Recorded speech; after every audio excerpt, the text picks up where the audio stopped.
История часто помнит тех, кто разрушает, но по-настоящему великими становятся те, кто умеет созидать. В тени своего легендарного отца этот человек ковал не просто границы, а саму душу османского государства. Сегодня вы узнаете, как один правитель превратил мечту кочевников в реальность мировой империи. Представляю вам 5 основных фактов об Орхане I, которые раскроют секрет его величия. Семья и братская верность. Путь великого правителя начинается не с коронации, а с воспитания и выбора тех, кто станет его опорой. Для Орхана этот путь был залит светом костров пограничных лагерей и скреплен редким для истории благородством родной крови. Орхан родился около 1281 года в небольшом поселении Сёгют. Его отцом был Осман Гази, основатель династии, а матерью – Малхун Хатун. Вся юность Орхана прошла в атмосфере постоянных пограничных стычек и священной войны. Пока отец занимался сложным политическим объединением тюркских племен, Орхан постигал искусство управления войсками и брал на себя самую тяжелую работу – изнурительные осады византийских крепостей. Он не был единственным сыном, но именно в нем Осман видел лидера, способного превратить их скромный удел в великую державу. Орхан не просто наследовал власть в 1324 году, он заслужил ее в глазах армии и народа еще при жизни отца, доказав свою преданность делам, а не происхождением. Когда в 1326 году Осман скончался, перед государством остро встал вопрос престолонаследия. По восточным традициям того времени братья Орхан и его старший брат Алаэддин должны были либо разделить земли, либо вступить в кровопролитную борьбу за трон. Орхан сам предложил брату разделить империю, но Алаэддин совершил по-настоящему благородный поступок. Он отказался от претензий на власть, сказав: «Отец назначил тебя воителем, пусть тебе и принадлежит армия». Алаэддин не ушел в тень, он стал первым в истории великим визирем. Пока Орхан проводил жизнь в седле и на стенах крепостей, Алаэддин занимался законами, налогами и гражданским устройством. Именно этот уникальный союз сделал османов непобедимыми. Один брат завоевывал территории, а другой превращал их в процветающее и крепкое государство. Пример Орхана и Алаэддина доказал, что единство внутри династии может быть сильнее любого оружия. Этот тандем воина и законодателя заложил ту внутреннюю прочность, которая позволила маленькому княжеству выстоять под ударами судьбы и вырасти в мировую империю. Реформы и рождение государственного механизма. Орхан понимал, что на одном энтузиазме всадников империю не удержать.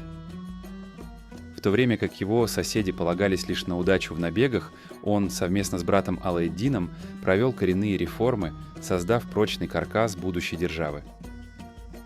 Орхан начал чеканить первую османскую монету. Этот шаг стал официальным заявлением всему исламскому миру о том, что на карте появилось новое независимое и мощное государство, обладающее собственной экономикой. Чтобы эффективно управлять захваченными территориями, он разделил их на провинции – санджаки. Это позволило навести порядок в сборе налогов и управлении на местах. Были созданы отряды регулярной пехоты, прообраз легендарных янычар. Это была первая в регионе дисциплинированная профессиональная армия. Солдатам впервые начали выплачивать регулярную зарплату, что привязало их к правителю крепче любой клятвы и сделало армию независимой от воли племенных вождей. В каждый крупный город были назначены кадди – профессиональные судьи. Это принесло единый закон и гражданский порядок туда, где раньше царил лишь хаос войны и право сильного. Эти преобразования не были просто временными мерами. Орхан создал систему, которая обеспечила внутреннюю устойчивость государства на века вперед. Именно благодаря этим реформам скромный бейлик окончательно перерос свои границы, превратившись в мощный и юридически оформленный султанат. Военные достижения и становление государства. 1326 год. Главным достижением начала правления Орхана стало взятие Бурсы. Этот город оставался неприступной целью для его отца Османа на протяжении 10 лет. В то время османская армия была типична для кочевого народа. Она состояла из одной лишь конницы и не имела пехоты или осадных машин, что делало классический штурм невозможным. Воины могли лишь совершать быстрые наскоки, а если это не приносило успеха, переходить к долгой осаде. Еще в 1316 году Орхан окружил Бурсу, постепенно вытесняя местное население. Христиан из окрестных деревень уводили в рабство, а в их дома заселяли тюркские племена. Город держался 10 лет и сдался лишь 16 апреля 1326 года.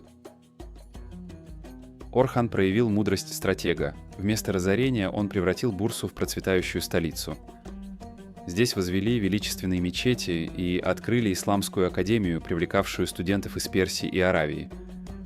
Также были созданы благотворительные комплексы, где лечили и кормили бедных. 1329 год. Битва при Пеликаноне. Это было решающее сражение против византийского императора Андроника III. Орхан лично командовал войсками, разгромив византийскую армию.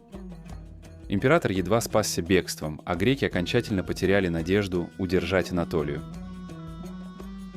С 1331 по 1337 год. Никея и Никомедия. Захват этих стратегических центров позволил Орхану контролировать все пути к Константинополю. Никею он превратил в центр просвещения, открыв там первое османское медресе, пригласив лучших учителей Востока. 1345 год. Поглощение Карасы. Проявив талант дипломата, Орхан без единого выстрела использовал внутренние распри в соседнем тюркском княжестве и аннексировал его территорию. Это обеспечило ему выход к проливам и собственный флот. 1354 год. Город Галиполи.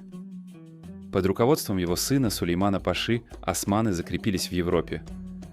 Разрушительное землетрясение повредило стены городской крепости, и османские воины вошли в нее, увидев в этом божественное знамение и заявляя, что сам Аллах открыл им ворота. Это был первый шаг османов в Европу, который уже невозможно было остановить. Правление Орхана Гази стало моментом, когда османский меч обрел государственную мудрость, а кочевая отвага – имперский масштаб. Он не просто передвинул границы на карту Европы, он заложил фундамент цивилизации, где триумф на поле боя неразрывно сплелся с блеском науки и культуры. Жены и дети. Орхан первым из османских правителей начал массово использовать династические браки для укрепления государства. Он разыгрывал эти союзы как шахматные ходы, каждая новая жена приносила мир, новые земли или политическое влияние. Нельзя точно сказать, в какой именно последовательности он женился, так как исторические источники того периода часто противоречат друг другу, но приблизительно хронология выглядит следующим образом. Первая жена Аспорча Хатун. Предположительно, дочь византийского императора Андроника III. Этот брак служил гарантией того, что император не будет мешать османам поглощать мелкие соседние княжества. В 1310 году она родила сына Ибрагима и 2 дочерей. Вторая жена Эфтандисе Хатун, дочь Гюндюзальпа, родного дяди Орхана. Этот союз внутри рода Каи помогал сохранять единство тюркской знати и верность старым традициям племени. В 1316 году в этом браке родился сын Сулейман. Третья жена Мелек Хатун. О ней сохранилось мало сведений, но документы упоминают ее как жену и мать сына султана, родившегося в 1324 году. Четвертая жена Нилюфер Хатун. Одна из самых загадочных фигур. Согласно легенде, она была дочерью Текфура Ерхисара, похищенной в 1299 году. Однако историки сомневаются в этой версии, так как ее сын, будущий султан Мурад I, родился лишь в 1326 году. Вероятно, история о похищении – лишь красивая легенда, а Нилюфер вошла в гарем гораздо позже. Пятая жена Теодора Хатун. дочь сербского царя Стефана Уроша IV Душана.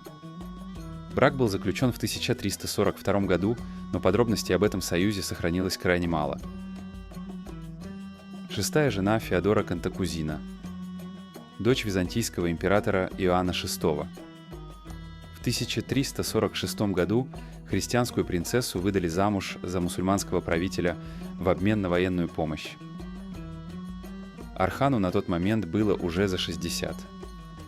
Он выслал за невестой флот из 30 кораблей, а сама свадьба в Вифинии была ослепительно роскошной. Этот брак открыл Архану двери в высшую византийскую элиту и дал законный повод вмешиваться в дела Константинополя. Феодора сохранила верность христианству и активно поддерживала греческое население в османских землях.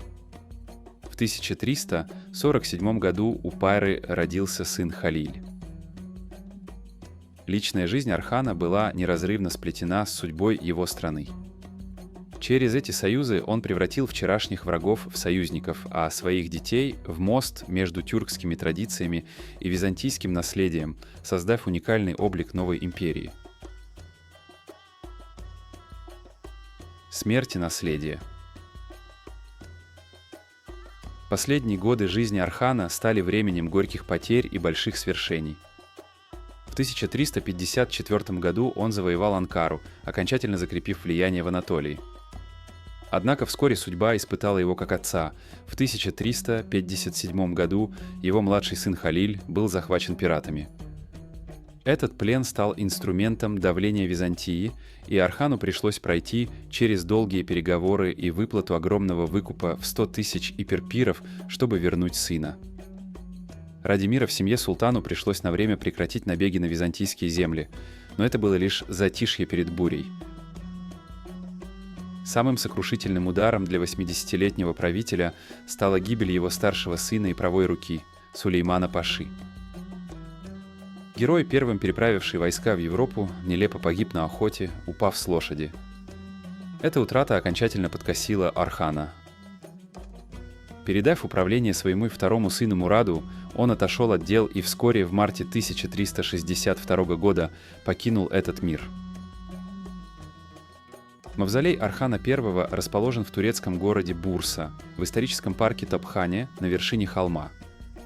Его гробница стоит прямо напротив мавзолея его отца Османа, образуя единый духовный центр династии. Усыпальница возведена на фундаменте древнего византийского монастыря, и внутри до сих пор сохранились фрагменты античной мозаики. Современный вид здания приобрело после реставрации XIX века, когда его восстановили после разрушительного землетрясения. Внутри мавзолея покоится и его супруга Нилюфер Хатун, разделившая с султаном годы великих свершений. Сегодня это место является важной святыней, где у входа можно увидеть торжественную смену почетного караула в традиционных костюмах. Архан I прожил долгую и невероятную жизнь. Он принял от отца кочевое племя, а оставил наследникам монолитную державу площадью 95 тысяч квадратных километров. Он был первым, кто официально принял титул султана и заставил императоров Византии искать с ним родства. Архан не просто воевал. Он строил мечети, открывал академии и создавал гражданские институты, которые работали веками. Его похоронили в Бурсе, в мавзолее Гюмешлю-Кюмбет. Если Осман дал империи имя, то Архан вдохнул в нее жизнь. Без него османы остались бы лишь короткой главой в учебниках, но благодаря Архану они сами стали мировой историей.